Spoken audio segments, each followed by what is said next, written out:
The morning sun rose gently over New Hope Colony, painting the sky in soft shades of purple and orange. The colony, established just 15 years ago, had grown from a handful of prefab buildings into a thriving community of 10,000 souls. At its heart stood the Pride of Hope Elementary School, a modern building with large windows that let in the light of this new world's sun.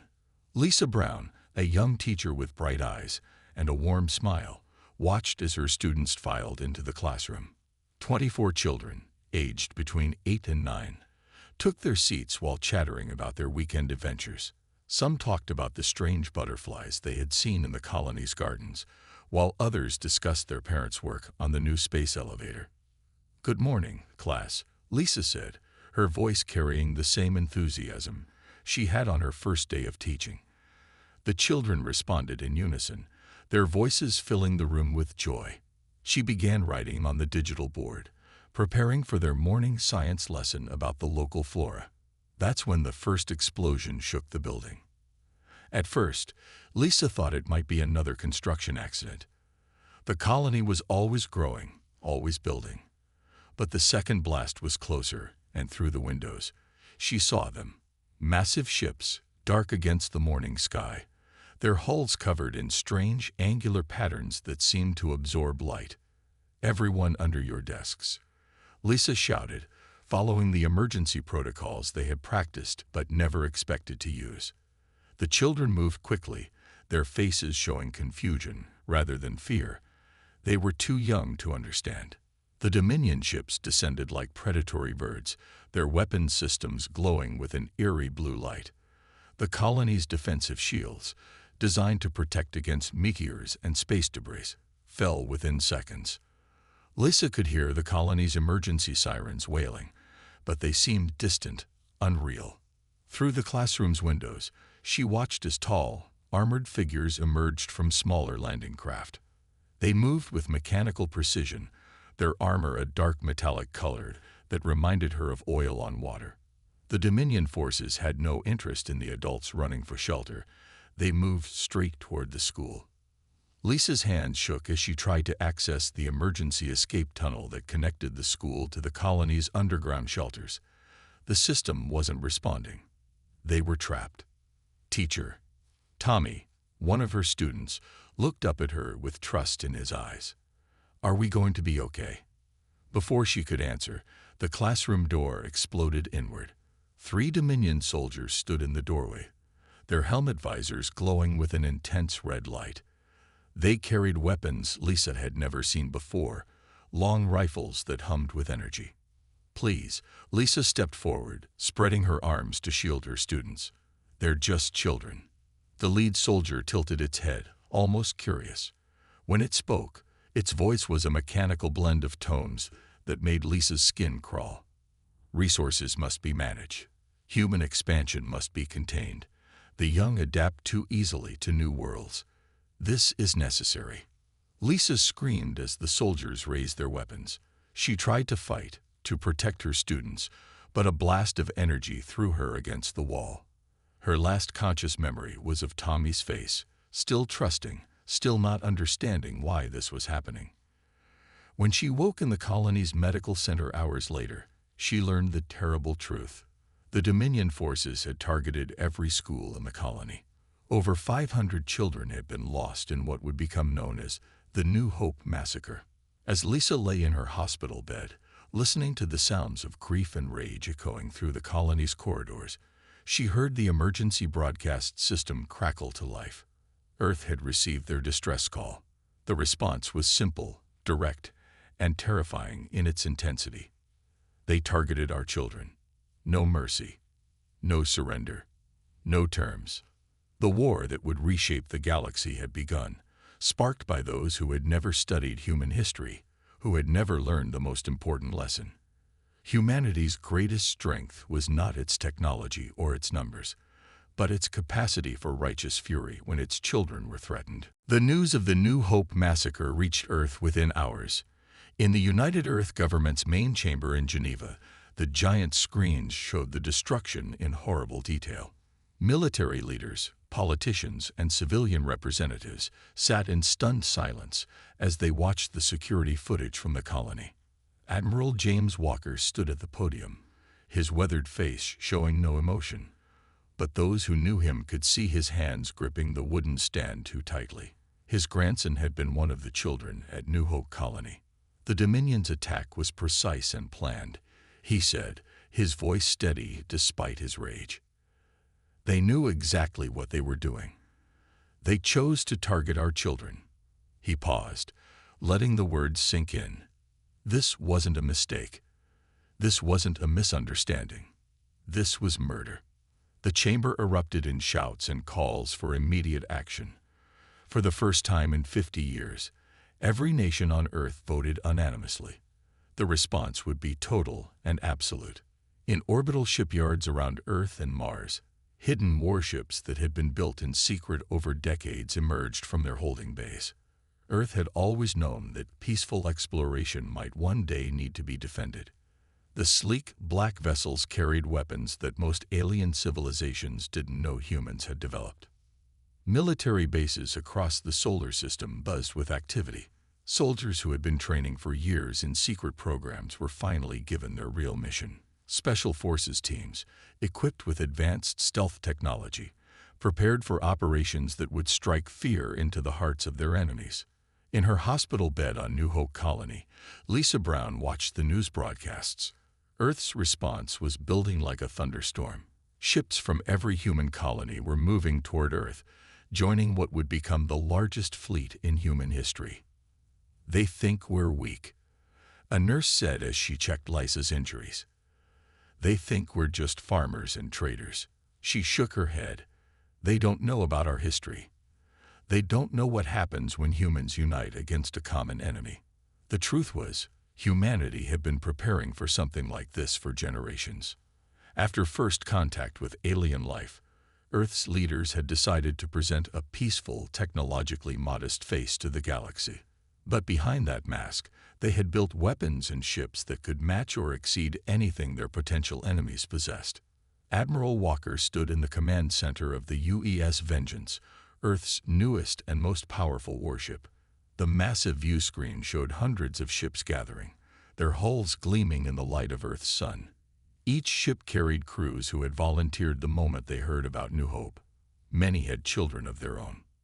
"Sir," his communications officer called out, "we're receiving messages from independent human colonies and settlements. They're all sending ships and soldiers. Even the Outer Rim miners are coming in." Walker nodded. The Dominion had made a terrible mistake. They had studied human technology, human trade routes, and human colonies, but they hadn't studied human nature. They hadn't learned about the times in human history when different nations and peoples had set aside their differences to face a common threat. The fleet grew larger by the hour. Ships of all sizes and types formed up in precise military formations. On their hulls, crews painted the names of the children lost at New Hope. These would be their battle flags, their reason to fight. In the darkness of space, Admiral Walker gave the order that would echo across the galaxy. "This is Admiral Walker to all ships. The Dominion thought they could break us by killing our children. Instead, they have united humanity like never before. We will show them why every species in the galaxy should know this truth. Never harm a human child. All ships, prepare for jump. Today, we begin our response." As the massive fleet disappeared into jump points, the Dominion's leaders had no way of knowing that their empire's days were numbered. They had wanted to teach humanity a lesson. Instead, they were about to learn one themselves. The Dominion's central command station hung in space like a dark star, its massive hull covered in the same light-absorbing patterns as their warships. Inside, the High Commander of the Dominion's Third Fleet felt satisfied. The attack on the human colony had gone exactly as planned. These humans would learn their place, just like all other species before them. He was wrong.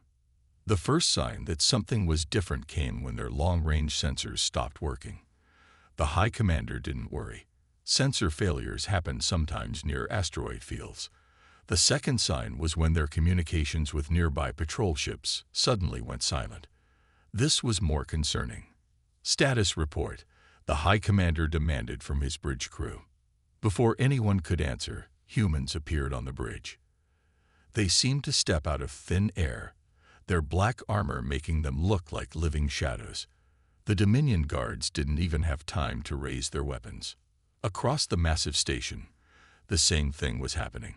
Special Forces teams from Earth's hidden military program, using stealth technology that the Dominion didn't know existed, took control of key positions within minutes.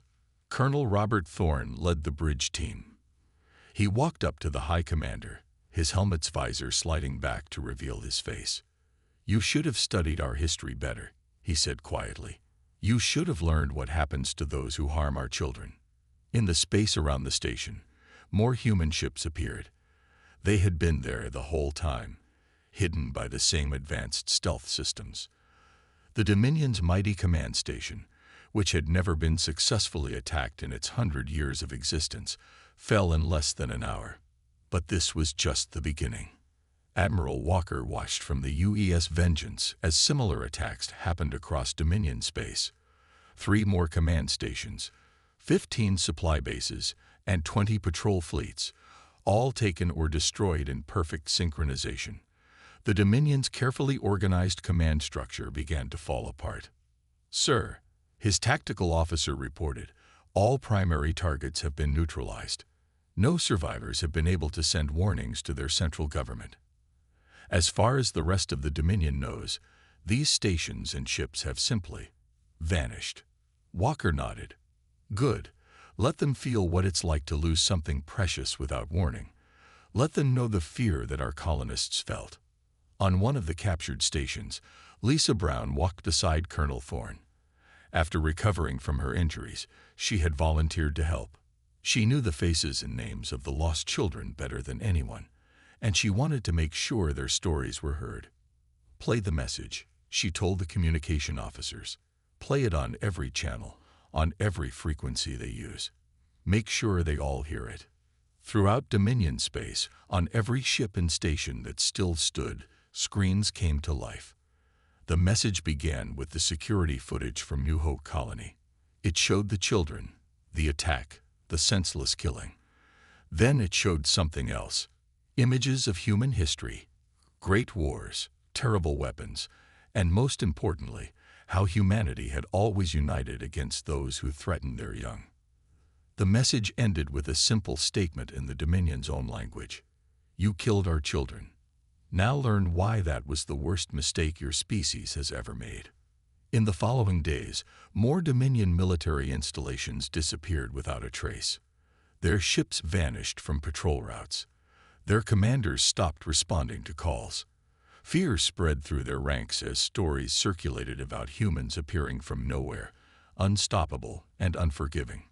The Dominion's leaders had believed their light-absorbing technology and superior numbers would protect them. They didn't know that humans had developed even better stealth systems years ago.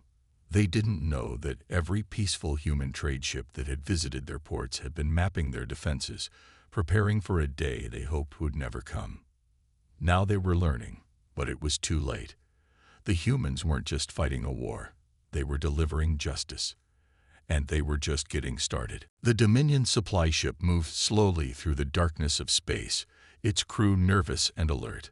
3 similar ships had disappeared along this route in the past week, but supplies had to move. Their armies needed food and weapons. "Nothing on sensors," the ship's captain said, trying to sound confident. "We're safe here." He was wrong.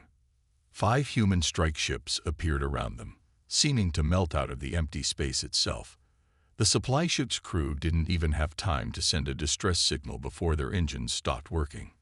This scene repeated itself across Dominion space. Human ships struck like wolves hunting in the night, appearing from nowhere, taking what they wanted, and vanishing again. The proud Dominion military, which had conquered 12 species before humans, found themselves jumping at shadows. On the bridge of the UES Silent Hunter, Captain Mary White watched another successful raid through her view screen. Her ship specialized in hitting Dominion supply lines. They had taken 20 ships this week alone. "Ma'am," her second-in-command reported, We found something interesting in their cargo holds. These supply ships aren't just carrying food and weapons. They're carrying building materials for new schools. White's face hardened. They were already planning to attack more colonies, more children. She stood up from her command chair. Download their navigation data. We need to find every colony they were planning to target. The Dominion's leaders tried to adapt. They sent ships in larger groups. They changed their routes. They doubled their sensor suites. Nothing helped. The humans seemed to know their every move before they made it. What they didn't know was that Earth's spies had broken their codes months ago. Every message they sent, every order they gave, was read by human intelligence officers. Their own communications betrayed them. Admiral Walker stood in a briefing room with his top commanders. The wall showed a map of Dominion space, with red marks showing their losses. Their empire is breaking apart, he said. Their ships refuse to leave port. Their colonies are asking for human protection. Fear is doing our work for us.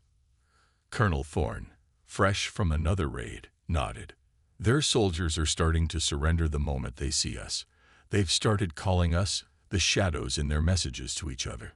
Lisa Brown, who had become a key part of the intelligence team, studied the reports from captured Dominion officers. They still don't understand, she said. They think we're using some kind of advanced technology to beat them. They don't realize that our real strength is our anger, our unity, our determination to protect our children. The hunt continued. Human ships struck deeper into Dominion space each day. They didn't just destroy military targets. They took them, learned from them, and used them to find more. Each captured ship and base made them stronger. In one particularly bold raid, a single human ship took out an entire Dominion defense fleet. The human captain had used the asteroid belt around a nearby planet to hide, striking each Dominion ship one by one until none remained. When reinforcements arrived, they found only empty ships, their crews gone, their computers wiped clean. The Dominion's lower classes began to rebel. They had seen the humans' message, had learned about the attack on the children. Many of them had young ones of their own. They began to sabotage their own military, hiding information, breaking equipment, helping human raiders. Sir, a young officer reported to Admiral Walker, we're getting surrender offers from 3 more Dominion worlds. They're asking for our protection from their own government. Walker looked at the pictures of the New Hope children on his wall. Accept their surrender, he said. But remind them, this isn't just about winning a war. This is about justice. This is about making sure no one ever thinks about hurting our children again. The hunt would continue until that lesson was learned, no matter how long it took. The Dominion Supreme Council gathered in their underground chamber on their homeworld. Once, this room had held representatives from 50 conquered worlds. Now, only 12 council members remained. The others had either surrendered to the humans or disappeared. We must negotiate, First Speaker Dax said, his voice shaking. Our fleet is in ruins. Our supply lines are cut. Our people are rebelling. These humans, he paused, looking at the latest battle reports. They're not like the other species we conquered. Before anyone could respond, every screen in the chamber lit up. The council members froze as images began to play. It was the attack on New Hope Colony, but this time from dozens of different angles. Security cameras, personal devices, satellite feeds, all showing the same terrible event. Admiral Walker's voice filled the chamber. You thought you could hide this. We've had your codes broken for months. Everything you've done, every order you've given, we've heard it all. The council members looked at each other in fear. Their most secure chamber, their most protected codes, had been compromised all along. On the UES Vengeance, Walker stood with Lisa Brown as they broadcast their message to every Dominion world and ship. You should have studied Earth's history, Walker continued. You should have learned what happened to others who targeted innocent lives, who hurt children. Lisa stepped forward, her voice clear and strong. I was there. I watched your soldiers murder my students. Children who had never harmed anyone. children who only wanted to learn and grow. She held up a small tablet showing pictures of her class. Look at their faces. Remember them, because we will never forget. The broadcast continued, showing more footage. But this time, it wasn't just the attack. It showed Earth's history, great wars, terrible weapons, but also how humanity had learned from its past, how they had united against common threats, how they protected their young. In Dominion cities across 100 worlds, the broadcasts played on every screen. People stopped in the streets to watch. Many saw, for the first time, what their leaders had ordered, what their soldiers had done. The rebellion that had been growing in secret exploded into the open. Lowercase Dominion citizens, many with children of their own, stormed government buildings. Military ships turned their weapons on their own command centers. The Empire began to tear itself apart. First speaker, a junior officer, burst into the council chamber. Our orbital defenses, they're gone. Human ships, they've been here the whole time, watching us, invisible to our sensors. The council members ran to the windows. In the sky above their capital city, hundreds of human ships appeared, their weapons pointed at key military targets. They had been there for days, waiting for this moment. Admiral Walker's voice returned. Your empire is finished. Your fleet is destroyed. Your people have turned against you. But we're not done yet. Surrendering won't save you. Only justice will. On the Vengeance's bridge, Lisa watched the Dominion's capital through the view screen. They're sending surrender messages, a communications officer reported. Thousands of them, from all over their empire. No terms, Walker replied. They lost the right to negotiate when they killed those children. Tell them we're coming. Tell them to remember New Hope. Colonel Thorne, leading his Special Forces team, transported directly into the council chamber. The once mighty leaders of the Dominion Empire cowered before him. Please, First Speaker Dax begged. We didn't understand. We didn't know. That's right, Thorne said, his voice cold. You didn't know. You didn't understand humanity.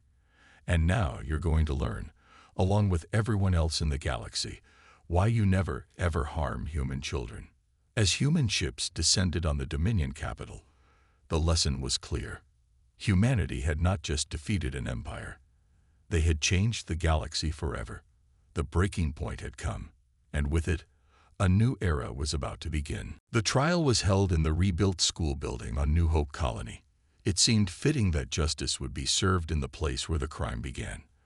The room that had once been filled with children's laughter now held representatives from every known species in the galaxy. First Speaker Dax and the remaining Dominion Council members stood in a special containment field at the center of the room. They looked small now, stripped of their elaborate robes and fancy titles. Behind them, on a massive screen, the faces of the New Hope children smiled down at the gathering. Admiral Walker sat at the head of the judges' panel, alongside leaders from 12 other species who had suffered under Dominion rule. Lisa Brown sat in the front row, her hands folded tightly in her lap. She had waited for this day. We are not here for revenge, Walker began, his voice carrying to every corner of the galaxy through live broadcasts. We are here for justice. We are here to ensure that what happened at New Hope never happens again, anywhere, to any species. The evidence was presented methodically. Security footage from the attack. Recovered Dominion records showing their plans to target other colonies. Testimony from former Dominion soldiers who had turned against their leaders. One young Dominion officer's testimony hit particularly hard. We were told the children were a threat, he said, his voice shaking, that they adapted too quickly to new worlds, that they would help humanity spread too fast. We were told it was necessary. He looked at Lisa. We were wrong, so terribly wrong. As the trial continued, human forces completed their systematic dismantling of the Dominion's military infrastructure. Special Forces teams, led by Colonel Thorne, destroyed hidden weapons caches and secret research facilities. The Dominion's ability to wage war was being erased from the galaxy. On thousands of worlds, former Dominion subjects watched the proceedings. Many had their own stories of cruelty and oppression, but none had dared to resist until humanity showed them it was possible. Now they watched as their former masters faced justice. The attack on our children was meant to break humanity's spirit, Lisa testified, standing before the court. Instead, it united us like nothing else could have. It showed us that we couldn't stay hidden in our corner of the galaxy. We had a responsibility to make sure this never happened again. The trial lasted 5 days. When the time came for the verdict, Admiral Walker stood. The evidence is clear. The Dominion leadership is guilty of crimes against sentient beings, specifically the targeted killing of children. The punishment must serve both justice and prevention. The sentence was severe but fitting. The Dominion leaders would spend the rest of their lives helping to rebuild the worlds they had destroyed. They would work alongside the people they had once oppressed, protected by the very humans they had underestimated. But that wasn't all. A new law was established, accepted by every spacefaring species, the Protection of the Young Act. It made the targeting of any species' children an offense against all species. The law carried the harshest penalties in galactic history. As First Speaker Dax was led away, he looked at Admiral Walker. "You could have destroyed us completely. Why didn't you?" Walker's answer was simple. "Because we're not like you. We protect children. All children, even yours. That's the difference you never understood." Lisa walked through the rebuilt school hallways after the trial. New students would come soon, children from Earth and other worlds. They would learn about what happened here, about the price of hatred and the power of unity. In the school's garden, a memorial now stood. It showed a human child and an alien child holding hands, reaching for the stars. Below it, words in every known language spelled out a simple message: never again. The reckoning was complete, but its effects would echo through the galaxy for generations to come. Humanity had shown the stars that protecting the innocent wasn't just a choice, it was a sacred duty. And those who violated that duty would face the consequences, no matter how powerful they thought they were. 5 years after the New Hope massacre, the galaxy had changed in ways no one could have predicted. The fall of the Dominion created a new era of cooperation between species, with humanity leading the way not through force, but through example. Lisa Brown stood in her classroom at the New Hope Memorial Academy, looking out at her students. Unlike her class from 5 years ago, these children came from 15 different species. Among them sat even a few young Dominion, their scales shimmering in the morning light. "Today," she said, "we're going to learn about why this school exists." She touched a panel on her desk, and holographic images appeared around the room. The original New Hope School, the children who had been lost, and the memorial in the garden outside. The students, some floating, some walking, some gliding on light tentacles, all paid close attention. They had heard pieces of the story, but now they would learn it properly, from someone who had been there. On Earth, Admiral Walker, now the head of the new Galactic Protection Force, sat in his office reviewing reports. The changes in the past 5 years amazed even him. The former Dominion worlds had transformed from conquered territories into thriving members of the galactic community.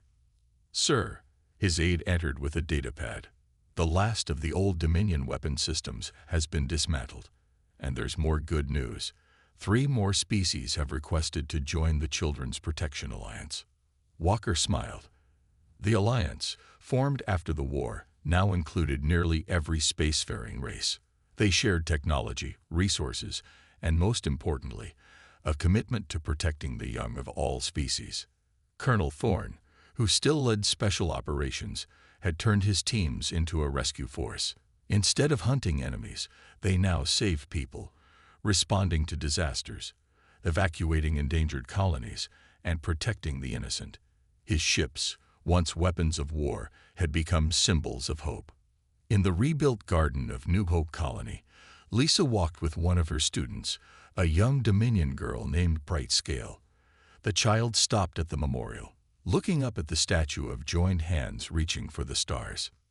"Teacher," Bright Scale asked, her voice soft, Is it true that your people could have destroyed mine completely after what our leaders did?